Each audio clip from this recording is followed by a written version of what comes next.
Good morning, and welcome to LLT 121 Classical Mythology. In our last class meeting, the god Zeus came to power. The god Zeus, who for all of the classical period of Greek history was regarded as the supreme god. Zeus's wife Hera is regarded as the supreme goddess. Together they are the third, if you will, royal couple of Greek mythology. I have very thoughtfully written up on the board here for you the three instances of the hieros gamos in Greek mythology. Hieros gamos is a Greek term, an ancient Greek term for holy marriage. It involves the sky god and the earth goddess. It originally it is an etiology, an explanation for the appearance of vegetation. In version number 1, the oldest version, the animistic version, Uranus, the sky god, and his wife, Gaia, the earth goddess, make love. Rain takes place. Vegetation grows. I know that sounds pretty silly, but keep in mind that we're talking about a very ancient civilization, primitive as can be, in that they're trying to explain the world about them in terms they can understand. Sex. In version number 2, Cronus, the youngest child of Gaia and Uranus, deposes his father by cutting off his testicles. Cronus cuts off Uranus's testicles. Now I know what you're thinking. Your name is? You're thinking, how is it that the sky all of a sudden has sprouted male genitalia? You were thinking that, weren't you? Good. The correct answer is, I don't know. We start to see little scraps and pieces of anthropomorphic beliefs crawling in even into the animistic level of the story. Okay? Somehow Uranus, the sky god who is the sky, has acquired some genitals somewhere in the middle of this story. After Cronus severs the genitalia of his dad Uranus, Cronus and his wife Rhea are king and queen, master and mistress of the universe. The second instance of the hieros gamos in ancient Greek mythology. We only really have one or two good myths about Cronus and Rhea. Well, one, the so-called deception of Cronus, in which Rhea gives birth to the couple's first 5 children. And Cronus, who remembers how he came to power, he isn't interested in any repeats of that situation, devours his first 5 children as soon as they are born. After the 5th birth, Rhea gets a clue. Rhea visits Gaia and Uranus, and they tell her about a neat trick that she can pull on Cronus. And sure enough, when Rhea gives birth to her 6th child, instead of little baby Zeus, that's who it is, she hands Cronus a rock covered in baby clothes, which Cronus devours. Later still, Zeus grows to young adulthood in a cave, causes Cronus to vomit up his 5 siblings. Zeus and his 5 siblings, with the help of Prometheus, Mr. Foresight, take over the universe from Cronus in a big, huge, nasty war. That's, I think, where we left it last time. But I want to pause for any questions you may have before we push the envelope, before we take it a bit farther. Right. Hesiod, is he the Roman? No, thank you for that question. I wrote him on the board for a purpose. Hesiod is an ancient Greek who lived around 750 years before Christ. He lived in a time period where life was nasty, brutish, and short, and he writes as a fundamental believer in the truth of Zeus's justice, of Zeus as cosmic ruler of the universe. He believes in the literal truth of everything that he tells us in his poetry. He really does believe, for instance, that the sky god Uranus had genitalia, and that these were cut off by Cronus. Okay? Does that help? Yes, sir. Could I ask? Please. I was under the impression that he had translated this Ovid. Is that incorrect? Other way around. Okay. Ovid was very familiar with the work of Hesiod. But we're going to find out, not in this particular class, but shortly, that Ovid, who comes 750 years later, is going to have a kinder, gentler conception of the creation of the universe and of humankind. Good question, well answered. Any other questions? Josh? You are Josh, right? But you don't, who are you? Jeremy. Jeremy, got any questions? Okay, good, I like that. Zeus, we're going to find out, and Hera, the third instance of the hieros in ancient Greek mythology, are anthropomorphic, human shape, human behavior, to a fault. Following up on Ray's excellent observation / question, Hesiod, who believes implicitly in the justice of Zeus and in the absolute truth of everything he is saying, is kind of hard place to admit, to explain some of the nasty stunts that Zeus is going to pull on his wife. One of Zeus's names, one of his epithets, one of the things that the ancient Greeks call him, is the father of gods and men. Because he literally is the father of gods and men. He has thousands of children.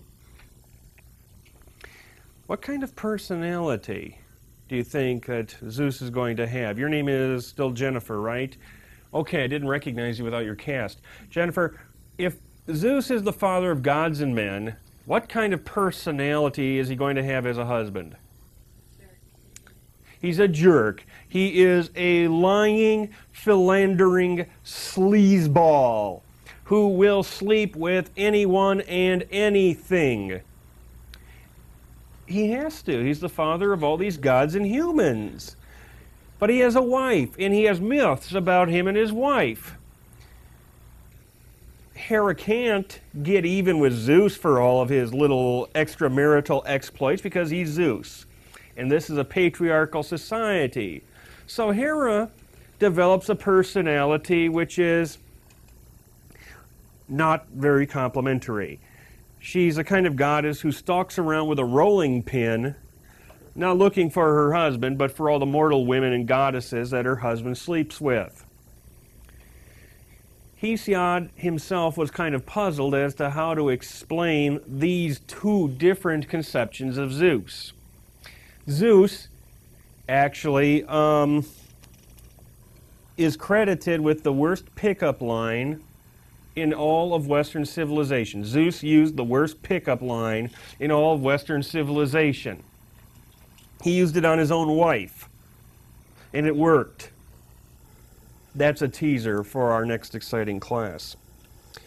It's pretty odd when you think about the three different versions of the hieros in Greek mythology.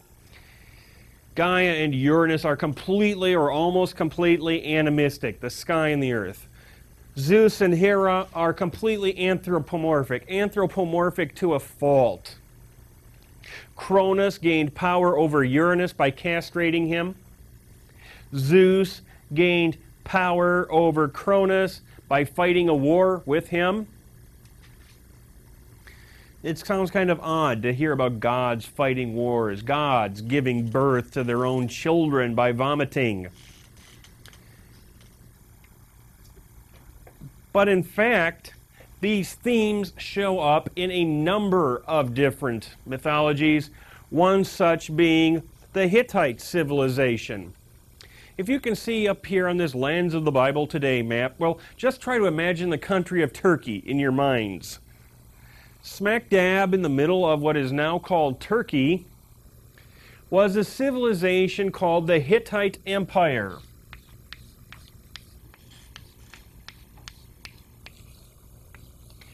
The Hittite Empire, does anybody care to guess who founded the Hittite Empire? Come on. That wasn't bad. It wasn't right, but it wasn't bad. The Hittites. Yeah. The Hittites, like the ancient Greeks, spoke a language that belongs to the Indo-European language family. That is to say, the same language family that Latin, ancient Greek, modern Greek, English, Norwegian, German belong to. There is some evidence, linguistic evidence, to suggest that the Hittites and the ancient Greeks shared a common ancestor way, way up the family tree. But if you think about Greece and Turkey, you will think that these two civilizations were separated by hundreds of miles. Moreover, this myth that I'm about to tell you, this Hittite Cronus myth, is dated with confidence to the time period around 1500 BC, a time at which the ancient Greeks barely knew how to write. Meanwhile, the Hittites are writing down this Hittite Cronus myth. The Hittite civilization didn't stay on the map very long. Okay? There were a lot of civilizations in the eastern Mediterranean destroying one another, but before the Hittites took off, they left us this enchanting story about the change of power in the universe. It's called the Hittite Cronus myth. It'll be on your test. In the beginning, the supreme ruler of the universe, according to the Hittites, was Alalus. A-L-A-L-U-S. Alalus ruled the entire universe for 9 years, assisted by his trusty henchman Anu. After 9 years, Anu turned on Alalus, deposed him. We don't know any more of the details, but after 9 years, the chief of staff, Anu, deposed the chief, Alalus. He becomes the second supreme ruler of the universe according to the Hittites. For 9 years, Anu rules the universe, ably assisted and abetted by his number 2 man, his chief of command, a god named Kumarbi, K-U-M-A-R-B-I.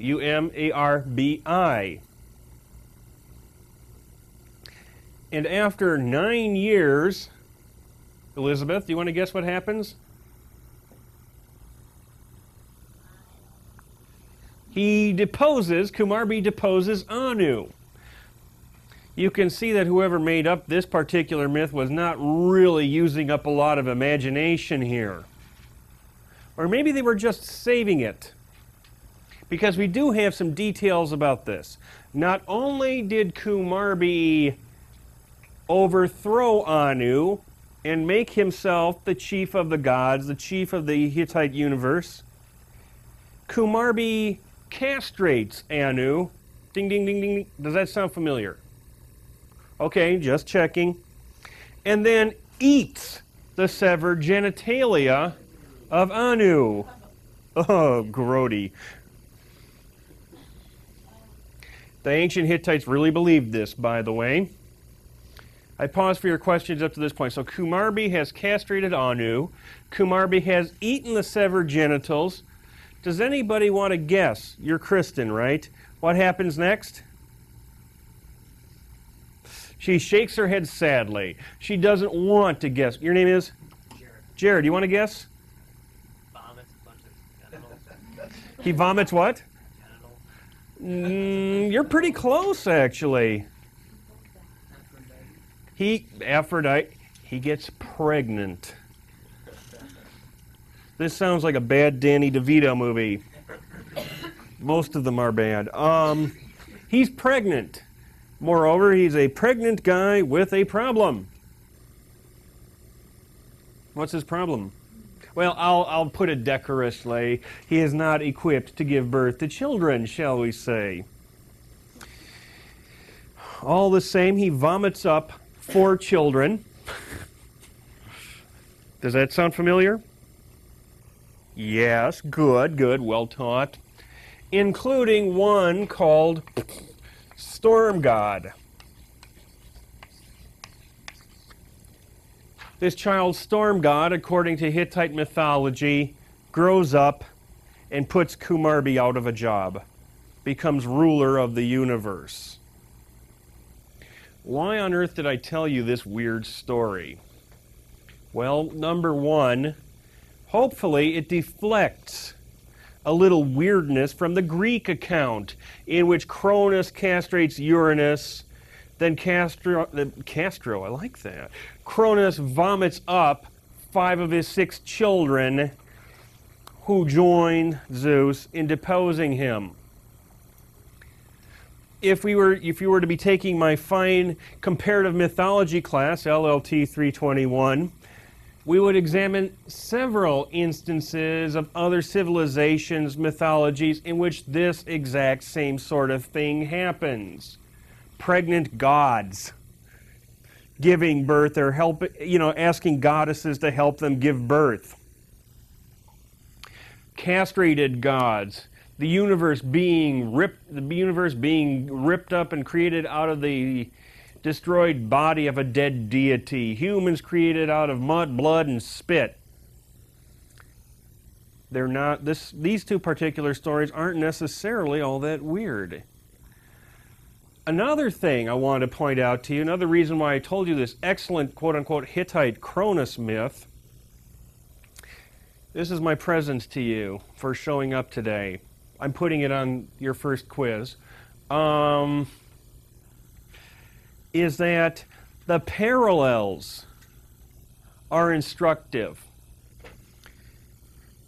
3 generations, Alalus, Anu, Kumarbi, then Storm God. Okay. Uranus, Cronus, Zeus, question mark. Okay. A good deal of influence is placed on the fertility aspect. We find out who Uranus's wife was. We find out who Cronus's wife is. We find out who Zeus's wife is. For whatever reason, the Hittites don't tell us about any wives of these supreme gods, which is in and of itself instructive. Another thing that I could bring up is that Alalus, Anu, and Kumarbi are finally replaced by Storm God. A storm is the opposite of civilization. A storm is something that destroys houses and destroys people and roads and crops and the like. A storm god is usually a sign of anarchy, a destructive force. It's not coincidental that the Hittite Empire came to a very bad end. I pause for your questions up to this point. If there are none, I've got some more Zeus stories to tell you. If ever you've gotten a promotion, most of you are just little kids, but some of us old folks might remember a situation maybe in which one day you were one of the workers and the next day you were promoted and you were trying to you're an assistant manager and you're bossing around your old peers. And your old peers have no respect for you because they remember when you were a working schlub just like them. And it becomes difficult. They wonder, what makes Phil so special? Who died? You're Phil, right? Made Phil the boss. It's the same thing with Zeus. In the very beginning of his career, Zeus gets no respect. The giants are animals or creatures who were also born of Mother Earth. Supposedly, Gaia gave birth to these creatures known as giants because she was angry at Zeus. It's nice to know that Gaia never changes type. Gaia got angry because Uranus put her kids in the ground. And now Gaia is angry because Zeus has deposed Cronus. And what she does is she creates these creatures known as giants. The giants start stacking mountains, one on top of another, in an attempt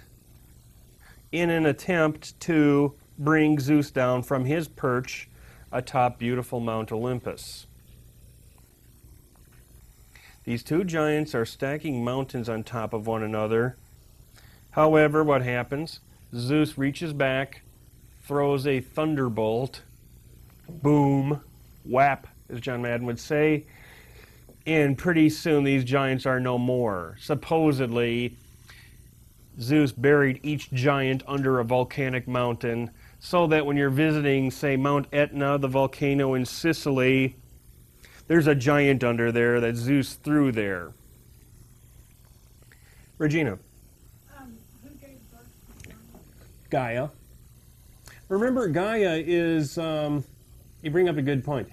Gaia, just because she has been displaced as queen of the universe, has not ceased to exist. She's still very powerful. And I might point out, since you bring this up, Regina, thank you, it's very hard to keep a good Earth Mother Goddess down. And that even though the Achaeans, the patriarchal, Indo-European speaking, warlike faction that invaded Greece on January 1st, 2000 BC, even though they got the upper hand culturally, the myths about the all-powerful, all-fertile Earth Mother Goddess cannot be suppressed. Are any of you familiar with a story about in which humans built an enormous tower because they were feeling they were pretty special and they thought they were as good as God, and you know, God had to do what? Knock the thing down. It is the story of the Tower of Babel, the Tower of Babylon. More comparative mythology class fodder. In this version of this traditional story, it's two giants. Zeus manages to put this rebellion down, but it doesn't do much for his personality. In story number 2, challenge number 2 to Zeus, a creature by the name of Typhos, or Typhon. Let's call him Typhon today. Typhon is born to Gaia. Gaia mingles in love with Tartarus and gives birth to a creature known as Typhon. Typhon is intended to challenge Zeus for rule of the universe. The battle between Typhon and Zeus takes longer and by all accounts is riskier. That is to say that Typhon had Zeus on the run. One popular story among the ancient Greeks is that Typhon's challenge to Zeus, Typhon, Typhon's challenge to Zeus was so dangerous that many of the ancient Greek gods hid out down in ancient Egypt for a few years in disguise. And they put on animal heads so they wouldn't be recognized. This because ancient Egyptian gods and goddesses often as not will have the head of an animal. That's a cheesy etiology. However, Zeus eventually gets the upper hand over Typhon and wins. End of challenge number 2. Does anybody know a word which we get from Typhon? Typhoon. What is a typhoon? Pardon? A sea storm. A storm. Guess what? Typhon is a storm god. Wow. As Atlas was heard to exclaim, it's a small world.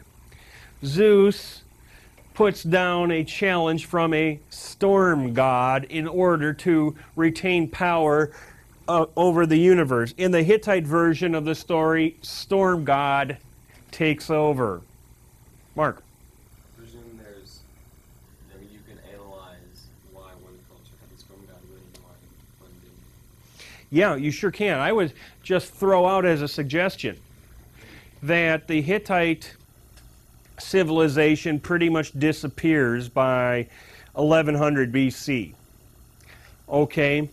You could possibly interpret that as the mythology of the Hittites reflecting their cultural circumstances. There are any number of nation states jockeying for power in modern-day Turkey, ancient Asia Minor. It's a less kind, less gentle world, whereas the ancient Greeks survived. Their civilization made a comeback. Zeus, excellent point, Mark, who stands for justice and authority and civilization, defeats the powers of chaos. Boy, did I answer that one to death or what? Okay, but perhaps you can understand why it is that Zeus is just a bit tetchy. He's still a young god. He's still a kid. He has already put down two very dangerous challenges to his godhood, to his rule over the universe. Moreover, he hasn't forgotten how he's come to power, nor has he forgotten how his dad had come to power. He's heard certain rumored prophecies that he might be succeeded someday. Like I said, you can understand why Zeus is just a little bit tetchy. Our next stories, we're leaping ahead here into Unit 3, but I've done such a great job of lecturing to you people that we've covered more ground than I thought possible. Thank you. Is going to talk about the creation of humankind, which includes both mankind and womankind. Although we're going to find out there are versions of the story in which there was just mankind and womankind came along later. These stories about the creation of humankind give us valuable insight into the ancient Greeks' Weltanschauung. Do we all remember Weltanschauung? At least you're honest. I appreciate that. Weltanschauung is a big, long German word meaning outlook on the world.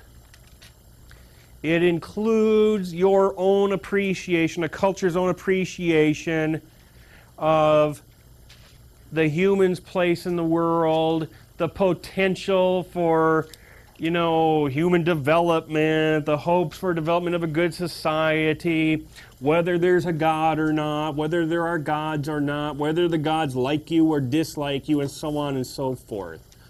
Your Weltanschauung is your perception of your place in the universe around you.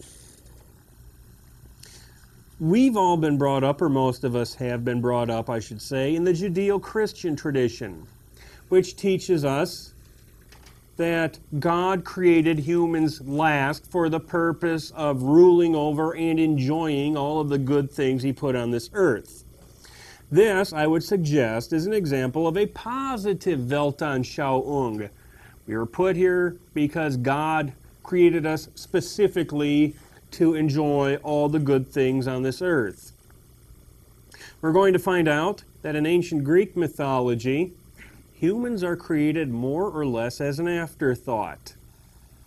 As a matter of fact, there are 2 or even 3 different accounts of how humans are created, according to the ancient Greeks, which to me, at any rate, indicates a rather negative Weltanschauung. That is to say that the Greeks didn't really see much point in life. The Greeks often wondered, what are we doing here? We're freaks, we're losers. Well, at any rate, there are two major versions of the story of the creation of humankind. Our sources for the creation of humankind are Hesiod and Ovid again, but I myself have made up two different names for these stories. I'll call version number 1 Prometheus and mankind,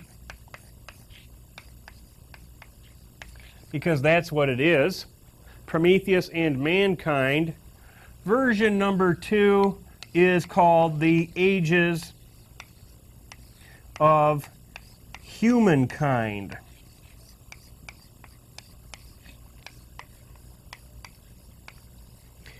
Confusingly, Hesiod, circa 750 BC, gives us both versions. It's kind of annoying. It makes me want to travel back in time, shake Hesiod by his collar, if he was wearing one, and ask him which of the two is right. But then he would call me a skeptical child of the 20th century and say, they are both right, you pagan. Now clear away from me before Zeus destroys us all with a thunderbolt. And actually, we can just assume that each story in its own way, illustrates something to us about the ancient Greeks and the way they looked at things. Let's start out with Prometheus and mankind. In the beginning, Zeus created men. And these men had a pretty wretched existence. Hesiod doesn't tell us very much about it, but suffice it to say that the human creatures were not having a really good time. And then somebody took pity on them. Somebody took pity on the human race. It's our old friend Prometheus. You will recall that Prometheus is the one Titan. Actually, he's not a full-fledged Titan. He's the son of the Titaness Themis. But Prometheus is the Titan or semi-Titan who recognized that Zeus was going to win. So he sided with Zeus. He has a high position in the Zeus administration, if you will. And Prometheus, not Zeus, but Prometheus teaches the humans how to sacrifice, just as a favor to them. Keep in mind that in a primitive society, and this story comes to us from a pretty primitive time in Greek society, that life is nasty, brutish, and short. The life expectancy is 32, 27, 25 years. Mark? Just wanted to ask again, did you say how mankind was actually created? No, I did not. Hesiod doesn't tell us either. Okay? You pagan, you. He can't tell us because, maybe he took mud and water. How's that? Hesiod doesn't consider that as important as the following little story. Prometheus decided to teach humans how to sacrifice. Back in the dawn of time, when you sacrificed an animal to the gods and goddesses, what you're doing, of course, is trying to persuade the gods and goddesses to do you a favor, right?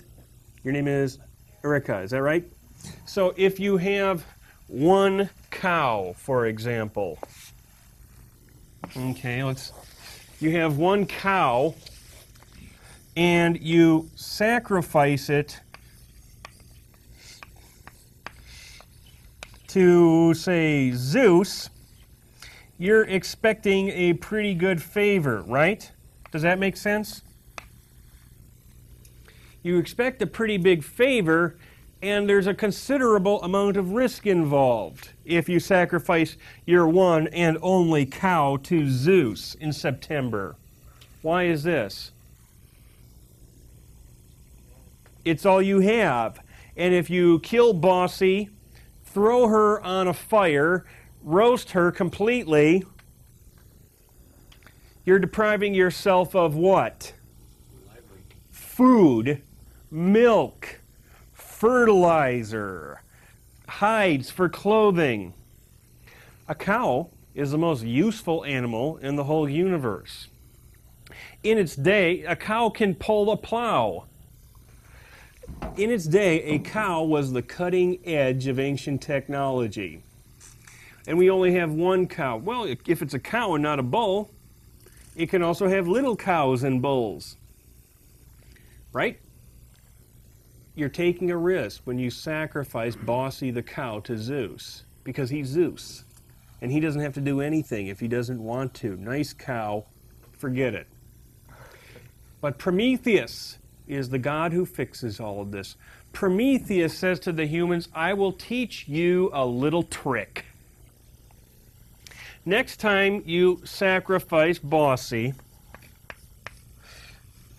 take the entrails and the guts and the junk, you know, the stuff you make head cheese out of, and cover it under a tasty smelling layer of fat. Okay? Take the tripe and the eyeballs and the tongue and stuff like that and cover it with fat so it looks like a filet mignon. Then what you do is you take the filet mignon and the other good cuts of meat and you cover them with hide. So it looks like it's just a bunch of junk and byproducts. And then ask Zeus which of the two he wants. Will he take pile A or pile B? What is this? Oh, ugh. Well, I'll try it. Ask Zeus which he wants, pile A or pile B. Are you supposed to eat this? I kind of like it. Now Zeus comes down to Earth. I once had a student who slipped me a piece of cake and said, here, try this. In the middle of the class, I discovered it was a Red Hot. You see, that student tricked Zeus. And he's still at this university today because he slipped me a Red Hot. He should have graduated, but he slipped me a Red Hot. Zeus abhors a wise guy. Zeus comes down to Earth and takes a look at pile A, the head cheese all covered in fat. He looks at pile B, the filet mignon, all covered with hides. And Prometheus, you can just see Prometheus, which is it going to be? Pile A or pile B, Big Z? Which are you going to take? Keep in mind that he's Zeus. Zeus knows everything, right? Zeus picks pile A. You know, so they light pile A up. He smells burning fat, but no burning filet mignon. He smells burning head cheese. Yeah, I know. Gross. Has Zeus been tricked? Yeah, he has. But at the same time, he's Zeus. He can't be tricked. What we have here is an etiology, a story which explains why it was that ancient Greeks would take the tripe and the head cheese and the tongues and the eyeballs, cover it over with fat, and offer it to Zeus, saving the filet mignon and the brisket and all of the other good parts of the late Bossy for themselves. They wanted to keep the good parts of the cow for themselves, the hide and all of that, but they had to explain. They had to have some rationale. They had to have some excuse, some reason why they could persuade themselves that Zeus is going to fall for this. Okay? And somebody has got to take the rap for this. Somebody has got to be the scapegoat. Somebody has got to pay. You can't fool Zeus. So here's what happens. Zeus takes fire away from mankind. Fire is good. Fire, as a leading social critic has once exclaimed, rules. Fire rules. What is fire good for? What can you do with fire? What's your name? It's still Scott. Okay, what can you do with fire, Scott? That's often very good. Cook food. Your name is? Okay, Snake Hat. What's another good thing you can do with food? Heat your house. Heat your house. That's good. Your name is? Mitch. Mitch. What's another good thing you can do with fire? Fight war. Yeah, you can use it to frighten humans away. Your name is Heather, right? What's another good thing you can use fire for? Any other good uses for fire? Light. Making tools. I mean, talk about a cow being the cutting edge of technology. Fire is even better.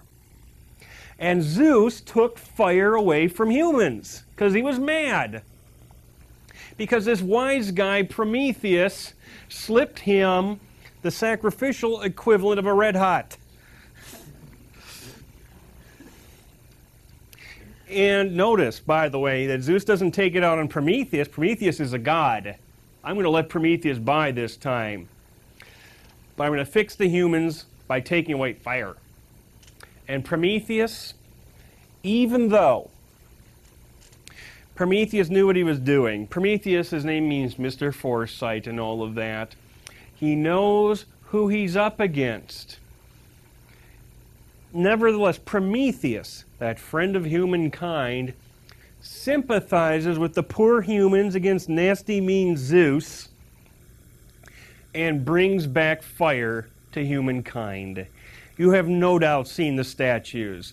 Prometheus is never, this guy just kind of like shuffling along with fire hidden under his coat.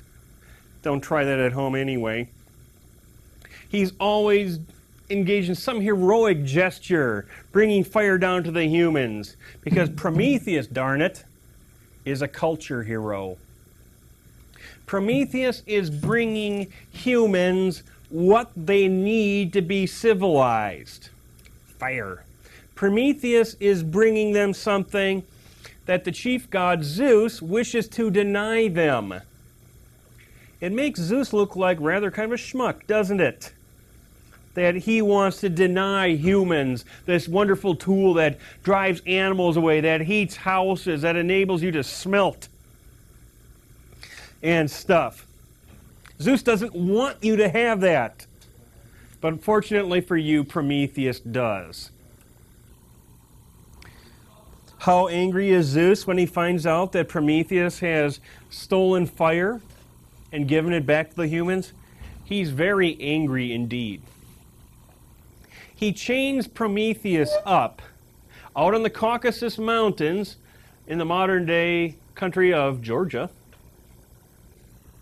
where he is spread out across mountain peaks, okay, and every day a giant gutter eagle comes to eat his liver.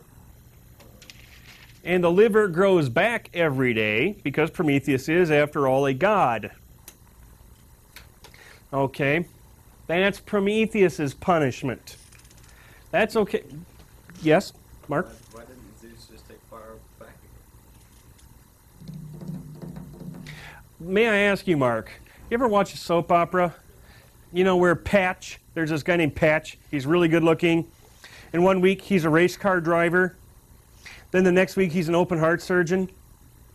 And then he's the defensive end. The next week he's the defensive end for the Dallas Cowboys. And the next he's the king of East Fwatsy. The story demands it, Mark. Did I dodge that one or what? Don't worry, there's a reason why Prometheus is going to be up there. But he is an image stretched out there of the divine figure who is suffering for his love of humankind, if you see what I'm getting at. But don't worry. I'm not going to do the gesture, but don't worry, because with one of his chained up hands, Prometheus is flipping Zeus the bird, as it were. Because Prometheus knows something that Zeus doesn't know. He knows one thing that Zeus doesn't know. And he knows he's going to come off that rock sooner or later. As for mankind, Zeus has another punishment for mankind. It is at this point which I take my cup of coffee and my notes and start backing slowly towards the door in order to ensure a quick getaway.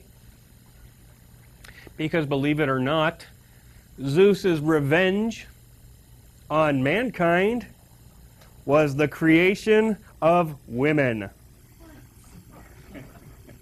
Well, I'm glad to see that the women in this particular class are laughing. Usually, this would be my time to be running out the door under a barrage of backpacks and lipsticks and keychains and hair bunchies. Do those exist? Shoot me. I'm not an expert on hair.